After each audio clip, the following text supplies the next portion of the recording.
मानक चंद, कमला देवी, राकेश, नीतू, ऋषभ और Ayushi Musharraf, B123, Sethi Colony, Jaipur. Shri Parshvanath Re Rolling Mills Limited, Durgapur 1, Bardhaman, West Bengal. Amita Jain, पत्नी अनिल कुमार जैन, संगीता जैन, पत्नी विपिन कुमार जैन।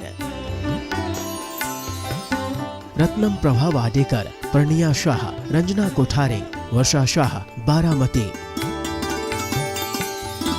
श्री चंदूलाल जुबराज गांधी, फलटनकर, घाटकोपर, मुंबई एवं परिवार। अलेखा शाह, मनीष शाह, अनुपम शाह, प्रियंका शाह, सचिंत गांधी, नुपुर गांधी, श्रवंत गांधी। इंदु जैन, रंजना, विनय, सुनैना, अभिषेक, मीराबाग, नई दिल्ली। नेमचंद जैन, शशि जैन, निखिल जैन, शालिनी जैन, शरणय जैन, शांतनु जैन, निशु जैन, शास्त्री नगर, मेरठ, उत्तर प्रदेश। मोहिनी देवी बाकलीवाल, धर्मपत्नी स्वर्गीय श्री कल्याण मलजी बाकलीवाल। पुत्र Dharamchand Bakliwal, Kamal Kumar Bakliwal, Ajit Kumar Bakliwal. Assembly Road, Imphal, Manipur. Shri Abhijit, Mugdha, Abha, Ayushi, New Jersey. Doctor Tushar, doctor Ketki, Shri Jatin, doctor Kalpana आदि, धुले, महाराष्ट्र। जय जिनेन्द्र तज्जयति परम ज्योति, समं समस्तैरनंत पर्यायैः, दर्पण तलैव सकला प्रतिफलति पदार्थ मालिका यत्र। पंच परमेष्टि भगवान की जय। पुरुषार्थ सिद्धि उपाय में पिछली कक्षा में आपने पढ़ा अंतरंग परिग्रह को कैसे हटाएं। बहिरंग परिग्रह तो हमने हटा दिया, अपने पास से रुपए पैसे हटा दिए, घर मकान हटा दिया। अब अंतरंग परिग्रह कैसे हटे? तो पिछली जो हमारी ज्ञानशाला थी उसमें ये बात आ गई थी। सबसे पहले, क्योंकि अंतरंग कषाय के भेद 14, अंतरंग परिग्रह के भेद 14, 4 कषाय, क्रोध मान माया लोभ, 9 कषाय और 1 मिथ्यात्व। तो पहले ये बताया था सम्यक दर्शन प्राप्त करो ताकि मिथ्यात्व और अनंतानुबंधी क्रोध मान माया लोभ हट जाएं। अब प्रश्न उठा और कषायों को कैसे हटाया जाए? उसके लिए आचार्य ने यह अगला श्लोक नंबर 125 कहा है। देखें, प्रविहाय च द्वितीयान्, प्रविहाय च द्वितीयान्, प्रविहाय च द्वितीयान्, प्रविहाय च द्वितीयान्, देश चरित्रस्य सन्मुखायातः, देश चरित्रस्य सन्मुखायातः, नियतं ते हि कषायाः, नियतं ते हि कषायाः, देशचरित्रं निरुन्धन्ति, देशचरित्रं निरुन्धन्ति। बोलिए, प्रविहाय च द्वितीयान्, देशचरित्रस्य सन्मुखायातः, नियतं ते हि कषायाः, देशचरित्रं निरुन्धन्ति। मैं जो श्लोक बोलता हूँ ना, तब बोलता हूँ ना बोलिए, तो ये नहीं कि ये सब जो मेरे साथ स्वाध्याय कर रहे हैं यही बोलें, आपको भी बोलना चाहिए। ये संस्कृत है, आपके पास किताब है, किताब को देखें, मेरे साथ उच्चारण करें। उच्चारण करने के आपको संस्कृत का उच्चारण करना आ जाएगा। कषायों में से अनंतानुबंधी कषाय हट गई, सम्यक दर्शन प्राप्त होते हैं।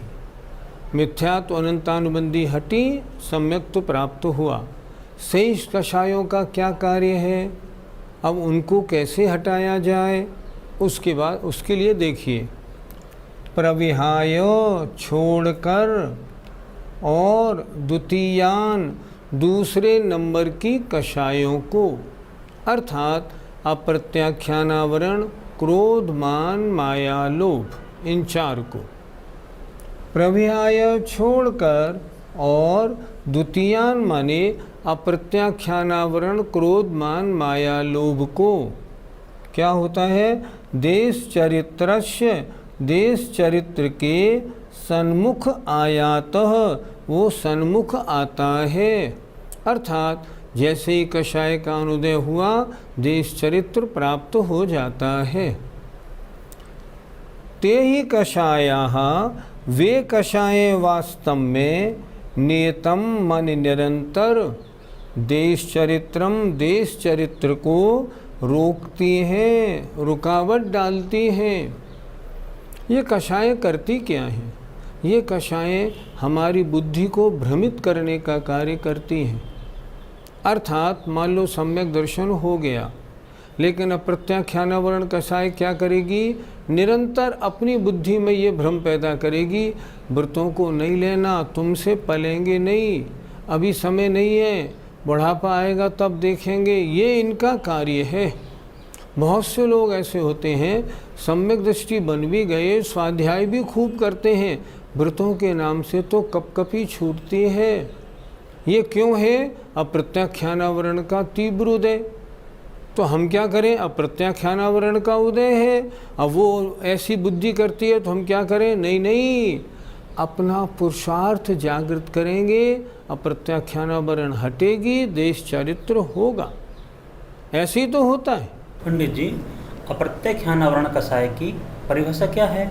जो कषाय ईशत त्याग पर आवरण करे, आ माने ईशत, प्रत्याख्यान माने त्याग, और उस पर जो आवरण करे। ईशत त्याग का मतलब देश चारित्र, अर्थात जो कषाय देश चारित्र न होने दे उसका नाम अप्रत्याख्यानावरण कषाय है।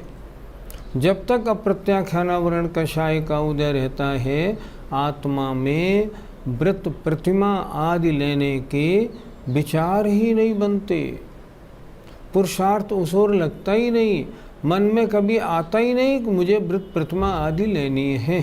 ये किसका काम है? अप्रत्याख्यानावरण कषाय के उदय से होने वाली विभाव परिणति विकृति है।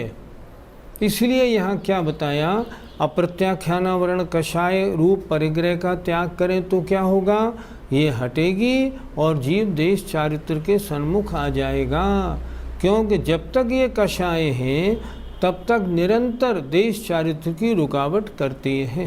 पंडित जी, अप्रत्याख्यानावरण कषाय का उदय किन किन गुण स्थानों में होता है?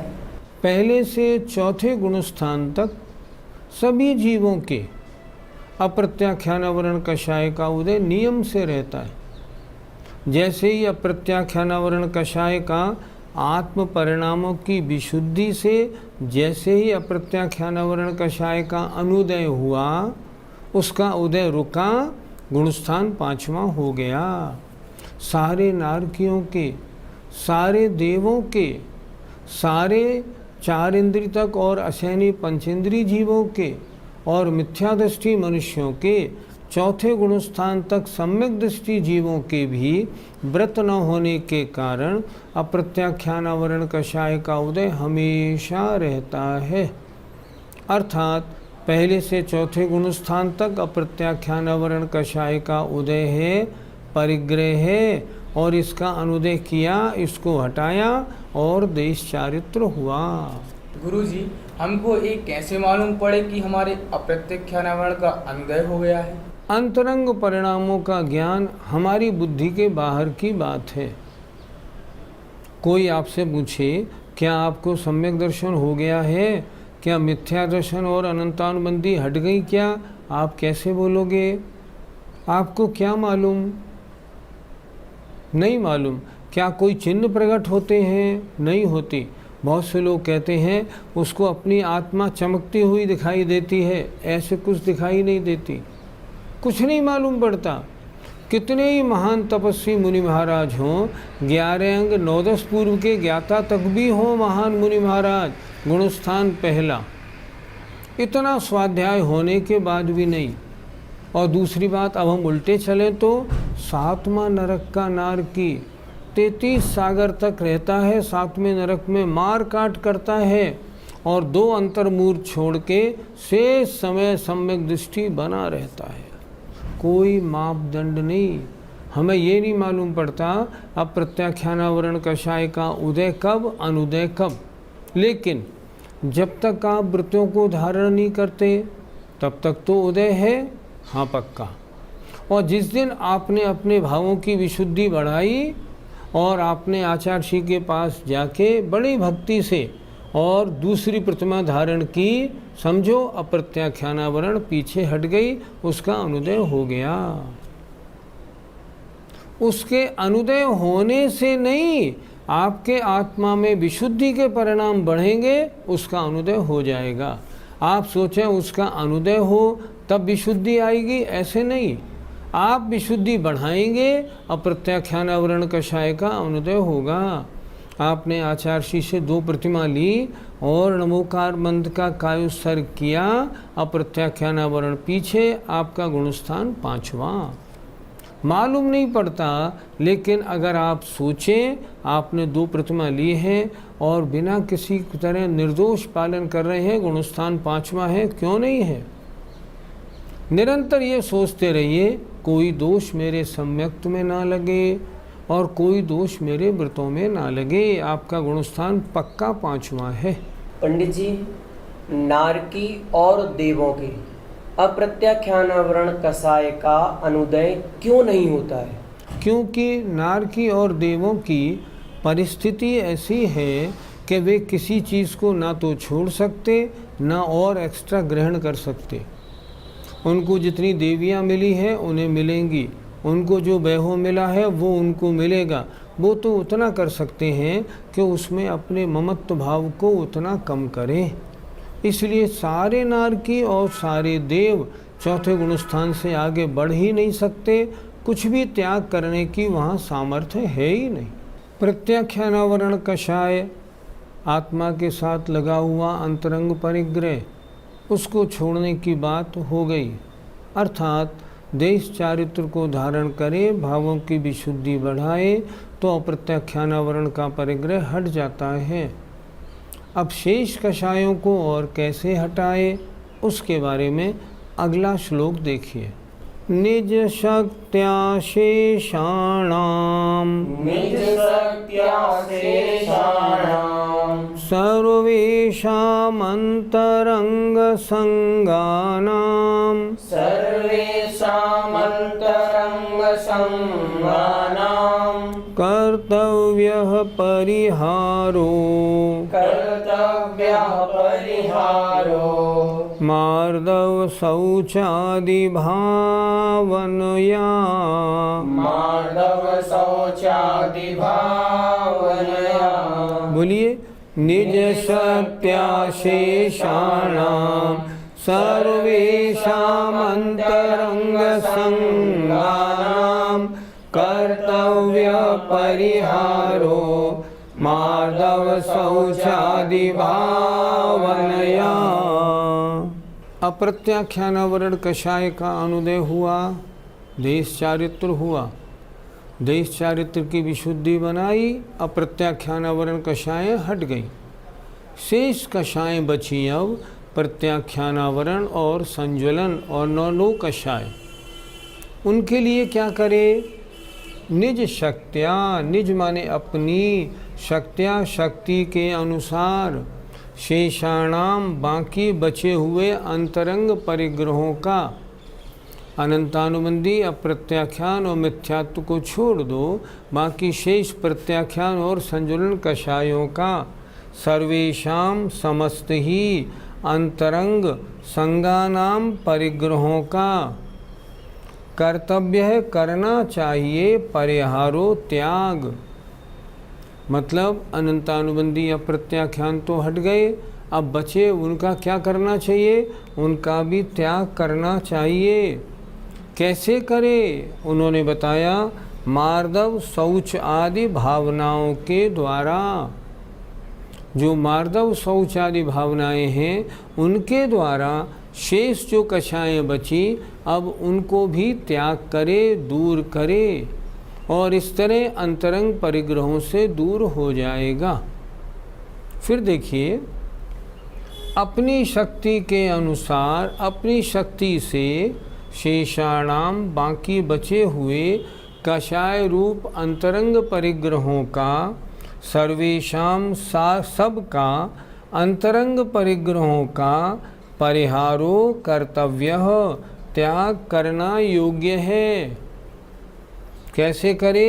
मार्दव शौच आदि भावनाओं के द्वारा अपनी आत्मा में इन भावनाओं को लाएगा, भावनाओं से विशुद्धि बढ़ेगी और जो कषायें हैं अपने आप आत्मा से अलग हो जाएगी। अंतरंग परिग्रह दूर करने का यही एक मार्ग है। पंडित जी, प्रत्याख्यानावरण कषाय किसे कहते हैं?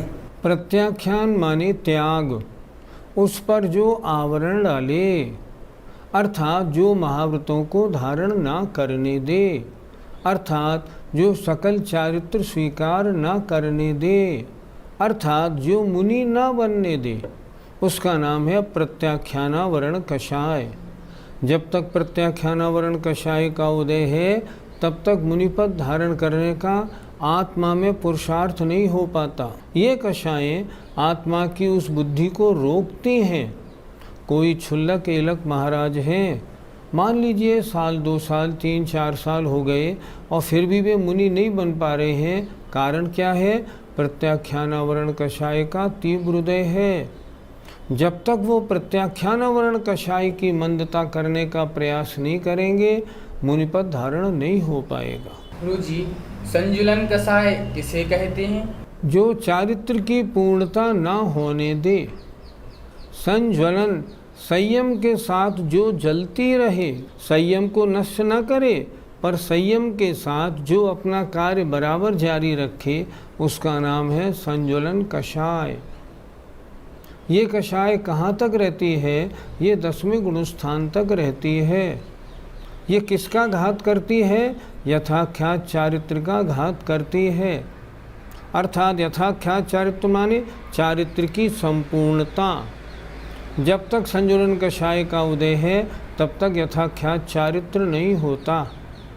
इसलिए अंतरंग परिग्रहों में से संजुलन कषाय को अगर दूर करना है तो परिणामों की विशुद्धि बढ़ाएं, ध्यान लगाएं मुनि महाराज, और यथाख्यात चारित्र 11 और 12वें गुणस्थान को प्राप्त कर लें, तब इन परिग्रहों से भी दूर हो जाते हैं। पंडित जी, प्रत्याख्यानावरण और संजुलन कषाय का उदय किन गुणस्थानों तक रहता है? प्रत्याख्यानावरण कषाय का उदय 5वें गुणस्थान तक है। 5वें गुणस्थानों में परिणामों की विशुद्धि बढ़ी, प्रत्याख्यानावरण कषाय का अनुदय हुआ और मुनिपद धारण हुआ। आचार्य श्री के पास पहुँचे, उनसे निवेदन किया, महाराज मुझे मुनि दीक्षा दीजिए। उन्होंने मुनि दीक्षा के संस्कार किए, कपड़े उतार के फेंके। अंतरंग में प्रत्याख्यानावरण कषाय का अनुदय हुआ, व्यवहार में सर्व परिग्रह का त्याग हुआ, भावलिंग हुआ, 6वां 7वां गुणस्थान हो गया। प्रत्याख्यानावरण कषाय का उदय 5वें गुणस्थान तक। संजुलन कषाय के उदय में संजुलन क्रोध मान माया का उदय 9वें गुणस्थान तक, और संजुलन सूक्ष्म लोभ का उदय 10वें गुणस्थान तक रहता है। 10वें गुणस्थान के बाद किसी कषाय का उदय नहीं रहता, और इसके ऊपर के गुणस्थानों में जो मुनि महाराज हैं समस्त अंतरंग परिग्रह से रहित रहते हैं। पंडित जी, इसमें आया है मार्दव शौच आदि भावनाया, अर्थात इससे हमें क्या समझना चाहिए?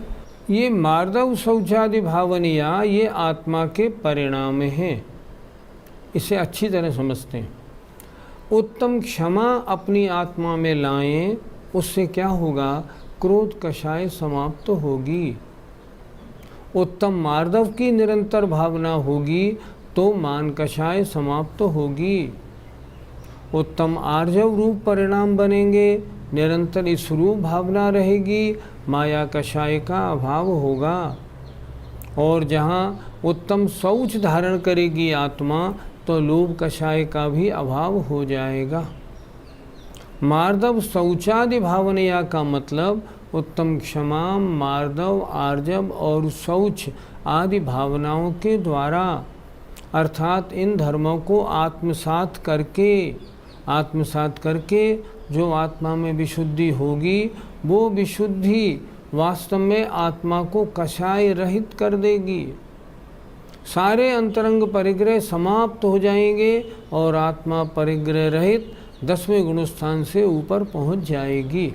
इसलिए यहाँ बहुत सुंदर लिखा इन्होंने, मार्दव शौच आदि भावनाओं के द्वारा मुनि महाराज इसमें डूबे। उन्होंने उत्तम क्षमा मार्दव आर्जव शौच धर्म को धारण किया, कषाय सारी हटने लगी और गुणस्थान 11वां हो गया।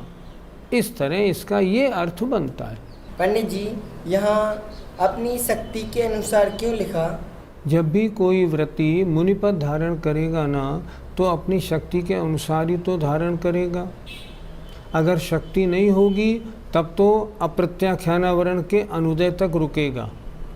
जब वो देखता है श्रावक के व्रतों का पालन मेरा बहुत अच्छी प्रकार हो रहा है, मुझे आगे बढ़ने में कोई दिक्कत नहीं है, सब परिस्थितियां मेरे अनुकूल हैं, शरीर आदि साथ दे रहे हैं, भावों की विशुद्धि बढ़ा के मुनिपद धारण कर लेता है।